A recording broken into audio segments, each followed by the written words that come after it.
High বন্ধুরা, মামের রান্নাঘরে তোমাদের স্বাগত। আজ দেখাবো কাতলা মাছের ডিম দিয়ে মাছের ডিমের বড়া ভাজা।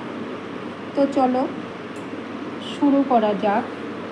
এই রান্নাটা করতে লাগবে 2 চামচ বেসন, 2 চামচ চালের গুঁড়ো, পেঁয়াজ কুচি, রসুন কুচি, আর যে যতটা ঝাল খাবে সেই বুঝে লঙ্কা কুচি।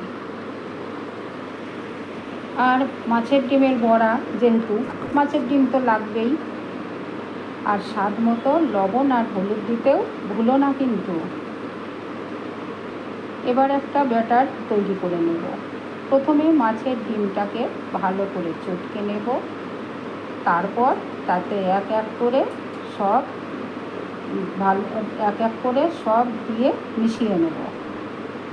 আমি আদা কুচি দিতে ভুলে গেছি, তোমরা দিতে পারো, আরও ভালো লাগবে। এরপর এক এক করে সব কটা বড়া তেলে দিয়ে উল্টে পাল্টে ভালো করে ভেজে তুলে নিলেই হয়ে গেল আজকের রান্না। আর হ্যাঁ, সাবস্ক্রাইব, লাইক, কমেন্ট আর শেয়ার করতে ভুলো না কিন্তু।